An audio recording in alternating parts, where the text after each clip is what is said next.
ഓം നമോ ഭഗവതേ വാസുദേവായ. ശ്രീമന്നാരായണീയം. ദശകം 27. ക്ഷീരാബ്ധിമഥനവും കൂർമാവതാരവും. ശ്ലോകം 7. വജ്രാതിസ്ഥിരതരകർപ്പരേണ വിഷ്ണോ വിസ്താരാത് പരിഗതലക്ഷയോജനേന അംഭോധേ കുഹരഗതേന വഷ്മണാ ത്വം നിർമഗ്നം ക്ഷിതിധരനാഥമുന്നിനേധ.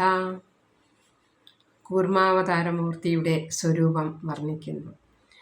വജ്രത്തേക്കാൾ കാഠിന്യമേറിയ പുറന്തോടോടു കൂടിയതും 1,00,000 യോജന വിസ്താരമുള്ളതുമായ കൂർമ്മ ശരീരത്തോടെ സമുദ്രത്തിൻ്റെ അഗാധതയിൽ എത്തിയ കിടക്കുന്ന മന്ദരപർവ്വതത്തെ ഭഗവാൻ മേൽപോട്ട് ഉയർത്തി.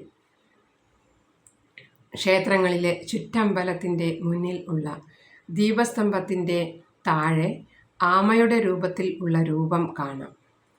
ഇത് എന്തിനെയാണ് സൂചിപ്പിക്കുന്നത് എന്ന് ഭക്തന്മാരായ നാമൊക്കെ മനസ്സിലാക്കേണ്ടതാണ്. ആമയ്ക്ക് 5 കർമ്മേന്ദ്രിയങ്ങളാണ് ഉള്ളത്. 4 കാലുകളും നീണ്ട കഴുത്തോടു കൂടിയ തലയും.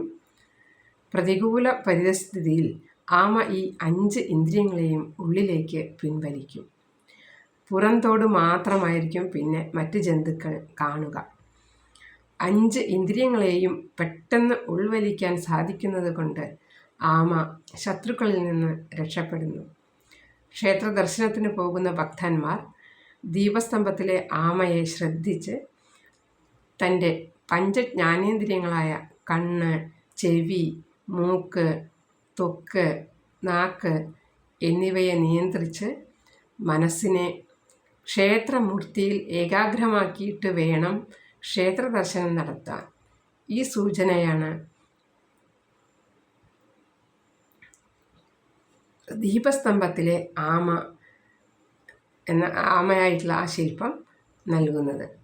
കൂർമാവതാരങ്ങളിലൂടെ ഭഗവാൻ മഹാവിഷ്ണുവിനും ജ്ഞാനേന്ദ്രിയങ്ങളെ നിയന്ത്രിച്ച് മനസ്സിനെ ഏകാഗ്രമാക്കുക എന്ന സന്ദേശമാണ് ജനങ്ങൾക്ക് നൽകുന്നത്. വജ്രാതിസ്ഥിരതരകർപ്പരേണ വിഷ്ണോ വിസ്താരാത് പരിഗതലക്ഷയോജനേന അംഭോധേ കുഹരഗതേന വർഷ്മണാ ത്വം നിർമഗ്നം ക്ഷിതിധരനാഥമുന്നിനേധ. സർവത്ര ഗോവിന്ദനാമസങ്കീർത്തനം. ഗോവിന്ദ ഗോവിന്ദ.